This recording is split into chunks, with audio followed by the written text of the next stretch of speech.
क्या हुआ? आज फिर खुद चलकर आई लक्ष्मी को तुमने मना कर दिया। ऐसे कब तक चलेगा? इतने अच्छे दाम जमीन के मिल रहे थे, तुमने फिर एक ग्राहक वापस लौटा दिया। अच्छे खासे पैसे वो तुम्हारी बंजर जमीन के दे रहा था। अरे इतने तो कोई भी नहीं देता।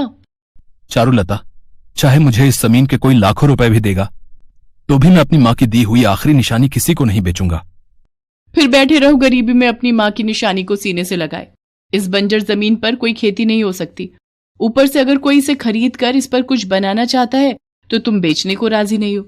आखिर हमारा क्या होगा? हम अमीर हो सकते हैं पर तुम हो कि ढीठ बनकर बैठे हो। तुमसे तो बात करना ही बेकार है। जा रहा हूं मैं, और कान खोलकर सुन लो, मैं अपनी जमीन नहीं बेचूंगा। किशन के माता पिता नहीं थे, उनके पास एक बंजर जमीन का टुकड़ा था। किशन की मां ने मरते समय किशन से कहा था कि वो इस जमीन को उनकी निशानी समझकर अपने पास रखेगा। यही सोचकर किशन ने आज तक अपनी जमीन का टुकड़ा किसी को नहीं बेचा। उसके पास बहुत से ऐसे ग्राहक आते थे जो उसे मुंह मांगा इनाम देना चाहते थे, पर किशन सबको मना कर देता था। यही बात उसकी पत्नी चारुलता को पसंद नहीं थी। वो तो चाहती थी कि वो उस जमीन को बेचकर अच्छे पैसे कमा ले और उनकी गरीबी दूर हो जाए। इसीलिए वो किशन से गुस्से में रहती थी। किशन गांव में मजदूरी का काम करता था और जो थोड़े बहुत पैसे वो कमाता उनसे वो घर का गुजारा करता था। एक दिन किशन किसी काम से शहर गया हुआ था। पीछे से चारुलता ने वो जमीन किसी दूसरे गांव के साहूकार को बेच दी। किशन इस बात से अनजान था। ये लीजिए बहन जी, जमीन के पैसे गिन लो, पूरे 15 लाख रुपए हैं। 15 लाख रुपए? इतने तो मैंने सपने में भी कभी नहीं देखे। ये लो भैया जी, जमीन के कागज। पर मेरे पति को कानो कान खबर नहीं होनी चाहिए कि ये जमीन मैंने आपको बेची है, समझे? चारुलता पैसे देखकर बहुत खुश थी। उसने किशन को अभी इस बारे में कुछ भी नहीं बताया था, पर अचानक अगले दिन वो साहूकार चीखता चिल्लाता चारुलता के घर आता है। अरे तुमने मुझे कैसी जमीन बेच दी जहां पर भूत प्रेतों का वास है? मुझे ऐसी जमीन नहीं चाहिए। मेरे मजदूर काम छोड़कर भाग गए, मेरा कितना नुकसान हो गया। ये अपनी जमीन के कागज पकड़ो और मेरे रुपए मुझे वापस करो। कौन सी जमीन की बात कर रहे हो आप? वही बंजर जमीन जो तुम्हारी पत्नी ने मुझे पूरे 15 लाख में बेची थी। चारुलता घबरा जाती है और साहूकार को पैसे वापस कर देती है। किशन को सारी बात पता चलती है। वो चारुलता की हरकत से बहुत दुखी होता है और अपनी जमीन पर जाकर रोने लगता है। शाम घिर आई थी। किशन एक पेड़ के नीचे बैठा अपनी माँ को याद करके क्षमा मांगने लगता है। माँ बापू, मुझे माफ कर दो। चारुलता की तरफ से मैं आपसे माफी मांगता हूँ। मैं आपकी आखिरी निशानी, मेरी पुरखों की जमीन को कभी नहीं बेचूंगा। मैं कल से खुद इस जमीन पर खेती करने की कोशिश करूंगा। किशन अगले दिन ही कुदाल और फावड़ा लेकर अपनी जमीन पर पहुंच जाता है और अपनी बंजर जमीन को साफ करने लगता है। बंजर जमीन अच्छे से साफ करने के बाद किशन बहुत थक गया था। वो उस रात अपने खेत पर ही सो जाता है। आधी रात के वक्त किशन को एक आवाज सुनाई पड़ती है। किशन देखता है, उसके सामने धरती माता खड़ी है। आप कौन हैं? किशन, मैं धरती माता हूँ। मैंने तुम्हारा मातृत्व प्रेम देखा है। ये जमीन तुम्हारे पूर्वजों की धरोहर है जो तुम्हारी माँ ने तुम्हें दी। तुमने अपनी माँ की आज्ञा का पालन किया और जो बच्चे अपने माता पिता की आज्ञा का पालन करते हैं वो सदैव जीवन में सफल होते हैं। तुमने गरीबी में दिन गुजारे, फिर भी जमीन को नहीं बेचा। मैंने ही साहूकार को और मजदूरों को यहां से भगाया था। मैं जानती थी कि तुम इस जमीन की रक्षा करते हो और इसे कभी नहीं बेचोगे। आज तुमने अपने सेवा भाव से इस जमीन को साफ किया है। मैं तुम्हारी सेवा से प्रसन्न हूं, इसलिए मैं तुम्हें एक वरदान देना चाहती हूँ। धरती माँ, कैसा वरदान? किशन, आज से कई वर्ष पूर्व तुम्हारे पूर्वजों ने इस जमीन पर मिर्च की खेती लगाई थी, पर गांव में सूखा पड़ गया जिस कारण सारी खेती तबाह हो गई। उसके बाद ये जमीन बंजर हो गई। तुमने इस जमीन को साफ सुथरा करके फिर से उपजाऊ बनाया है। मैं तुम्हें ये जादुई मिर्च के बीज दे रही हूँ। इन्हें अपनी जमीन में बो देना। तुम्हारे खेत में सोने की मिर्च उगाएंगी। उन सोने की मिर्चों को बेचकर तुम फसल के लिए और सामान खरीद सकते हो। फिर इस जमीन पर तुम मिर्च की ही खेती करना। वो तुम्हारे लिए बहुत फलदायी होगी और धीरे धीरे तुम्हारे जीवन के सारे कष्ट दूर हो जाएंगे। इतना कहकर धरती माता धरती में समा गई। किशन अपने हाथों की ओर देखता है। उसके हाथ में मिर्च के बीज थे। किशन खुशी खुशी सारे बीज जमीन में बो देता है और घर जाकर चारुलता को सारी बात बताता है। क्या आप सच कह रहे हो? सोने की मिर्चों की खेती?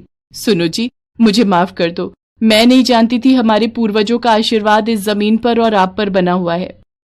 कोई बात नहीं चारुलता, गलती इंसान से ही होती है। तुम्हें अपनी गलती का एहसास हो गया, इस बात की मुझे खुशी है। अब हम कल सुबह जल्दी उठकर खेत पर चलेंगे।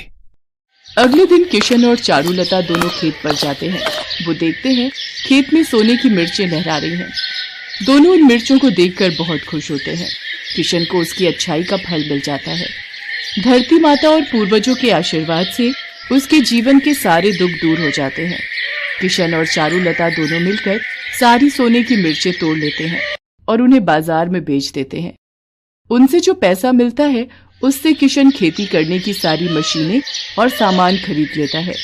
किशन अपने खेत की जमीन पर सिर्फ मिर्च की ही खेती करता था, जो कि उसके लिए बहुत फलदायी थी। धीरे धीरे किशन गांव में पैसे वाला साहूकार बन गया।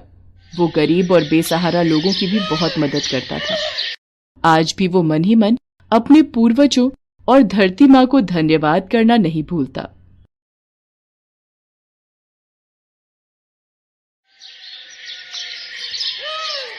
माला और सरजू कई सालों से गांव के अमीर सेठ जय किशन के यहाँ काम करते थे। सरजू सेठ की फैक्ट्री में मजदूरी किया करता था और माला उसके घर के सारे कामकाज। सरजू और माला के 2 बच्चे भी थे, बिंदिया और शिवा। सरजू और माला जितने ईमानदार और मेहनती थे, सेठ और उसकी बीवी सरिता उतने ही घमंडी और लालची थे। वो गरीबों को अपने पैरों की धूल समझते थे। माला, अरे माला कहाँ मर गई? यहाँ जल्दी। जी मालकिन बताइए। क्या बताऊं? 1 घंटे पहले कहा था तुझसे कि घर के काम जल्दी निपटा कर आ मेरे पास। शाम की पार्टी के लिए मुझे तैयार होना है, लेकिन तेरे कानों में मेरी आवाज जाती कहाँ है? माफ कर दीजिए मालकिन, वो आज बर्तन बहुत सारे थे इसीलिए वक्त लग गया। अब बातें मत बना मेरे सामने, जल्दी कर। वो बिस्तर पर मेरे सारे गहने रखे हैं, एक एक करके मुझे पहना दे। चल जल्दी कर। माला बिस्तर पर से गहने उठाने लगती है कि तभी सरिता उसे रोकते हुए कहती है, अरे सुन, रुक 1 मिनट। वो वाला हार तू मत छू से, मैं ही उठाती हूँ। सरिता एक ज्वेलरी बॉक्स उठाती है और फिर उसे खोलती है। उस बॉक्स में बड़ा ही सुंदर हीरों का हार था। उस हार की चमक देखकर माला ने कहा, वाह मालकिन, ये हार तो बहुत ही सुंदर है। आप बैठिए, मैं पहना देती हूँ आपको। नहीं, रहने दे, तू इसे हाथ मत लगाना, मैला हो गया तो। असली हीरो का हार है, खास आज शाम की पार्टी के लिए खरीदा है मैंने। तुझे दूर से देखना है तो देख ले, वैसे भी तूने अपनी जिंदगी में असली हीरे थोड़ी ही देखे होंगे कभी। ऐसा मत कहिए मालकिन, मेरे बाबा हीरो की खान में काम करते थे। बचपन में मैंने बहुत हीरे देखे हैं, वो भी बिल्कुल असली। रहने दे, मजदूरी करके खान से हीरे निकालना अलग बात है और उन्हें खरीद कर गले में पहनना अलग। चल अब बातें बनाना बंद कर और मुझे तैयार कर जल्दी से, वैसे ही बहुत देर हो गई है। माला चुपचाप सरिता को तैयार करने लगती है। ये सरिता की आदत थी। उसे अपनी अमीरी पर इतना घमंड था कि वो अपनी महंगी चीजों का दिखावा करने का एक भी मौका नहीं छोड़ती थी, खास तौर पर माला के सामने, क्योंकि वो जानती थी कि ये सब खरीद पाना माला के बस से बाहर था। दूसरी तरफ माला को बाकी चीजों से इतना फर्क नहीं पड़ता था, लेकिन गहनों का उसे भी बड़ा शौक था, पर वो कभी अपना ये शौक पूरा नहीं कर पाई। सरिता तैयार होकर सेठ के साथ पार्टी में चली गई और माला सारे काम निपटा कर अपने घर पहुंची। उसका उदास चेहरा देखकर सरजू ने उससे पूछा, क्या हुआ माला, आज क्या दिखाकर जलाया तुझे मालकिन ने? मैं किसी से जलती वलती नहीं हूँ, वो तो बस ऐसे ही। तू मुझसे झूठ नहीं बोल सकती माला, बता दे मुझे, अगर मेरे बस में हुआ तो मैं भी ला दूंगा तेरे लिए। क्या ला दोगे? वैसा ही हीरो का हार जैसा मालकिन पहन कर गई है पार्टी में। माला, ये क्या कह रही है तू? इतनी बड़ी ख्वाहिशें कब से होने लगी तेरी? हाँ तो क्या बुरा है ख्वाहिश रखने में? सिर्फ पेट भरना ही जीवन का नाम है क्या? माला की आंखों में बेबसी के आंसू थे।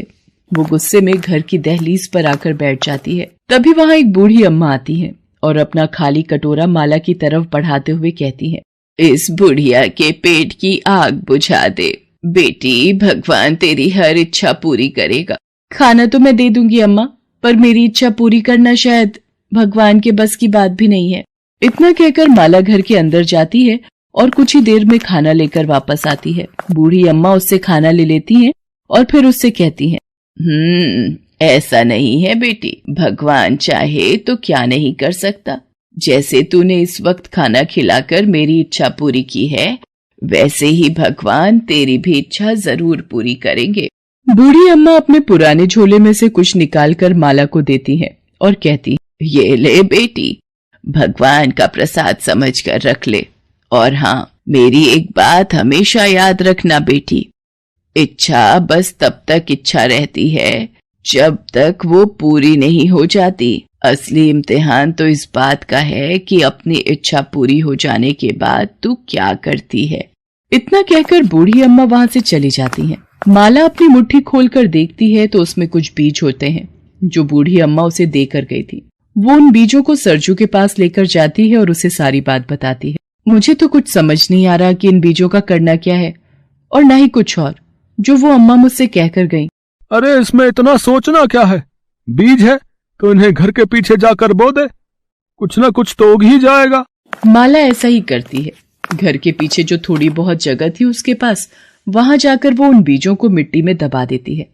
कुछ ही दिनों में वहां कुछ पौधे उग जाते हैं, जिन्हें देखकर बिंदिया माला से कहती है, माँ देखो ना, घर के पीछे कितने सुंदर पौधे उगाए हैं, उनकी पत्तियां एकदम चमकीली हैं।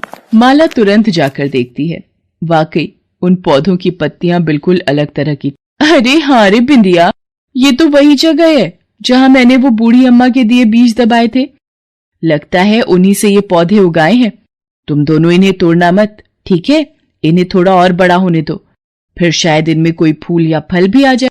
उस दिन से माला उन पौधों की अच्छे से देखरेख करने लगती है। कुछ ही दिनों में वो पौधे काफी बड़े हो जाते हैं और उनमें बड़े ही सुंदर फूल भी उगने लगते हैं।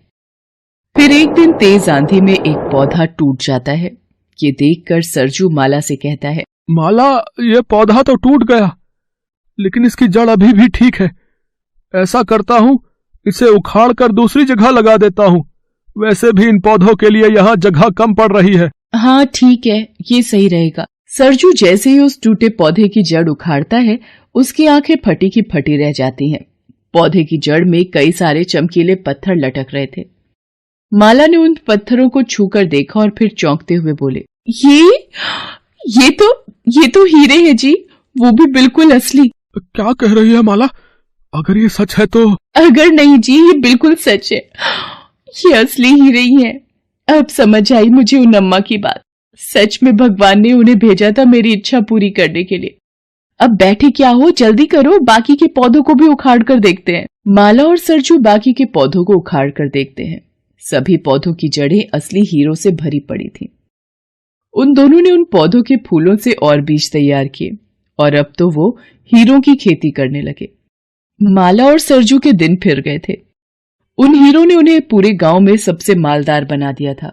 अब माला सारा दिन गहनों से लदी रहती। अब वो दोनों किसी के नौकर नहीं बल्कि सबके मालिक बन गए थे। माला को बूढ़ी अम्मा की बात समझ तो आ गई थी, लेकिन अधूरी।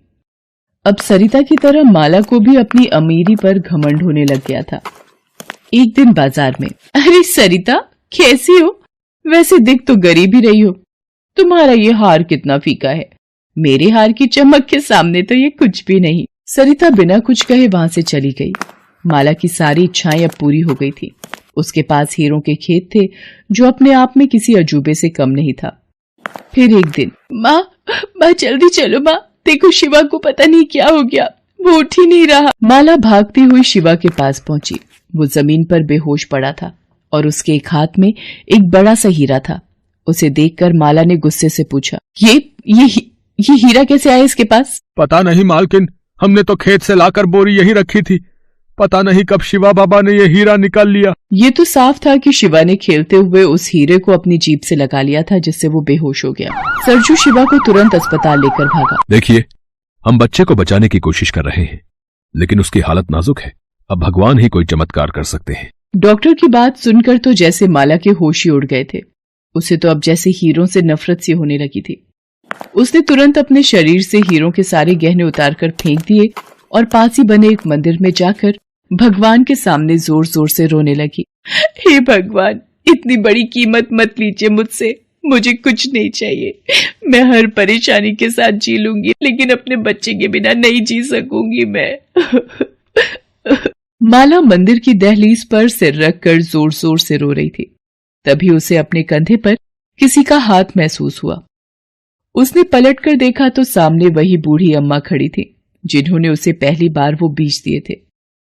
माला बूढ़ी अम्मा के पैर पकड़ते हुए बोली, अम्मा मुझे कुछ नहीं चाहिए, मेरी बस एक ही इच्छा है, मुझे मेरा बच्चा वापस चाहिए अम्मा, और कुछ नहीं चाहिए मुझे। मैंने कहा था ना बेटी, इच्छा बस तब तक है जब तक वो पूरी ना हो जाए, लेकिन सच ये भी है कि बिना इच्छाओं के इंसान के जीवन का भी कोई मोल नहीं है। तो चिंता मत कर, आज तेरा दिल पहले की तरह साफ है तो भगवान तेरी इच्छा जरूर पूरी करेंगे। ये ले, ये भगवान का प्रसाद अपने बच्चे को खिला दे जाकर। बूढ़ी अम्मा फिर से कुछ बीज माला को देकर वहां से चली गई। माला ने तुरंत जाकर उन बीजों का रस शिवा के मुंह में डाल दिया। देखते ही देखते शिवा को होश आ गया।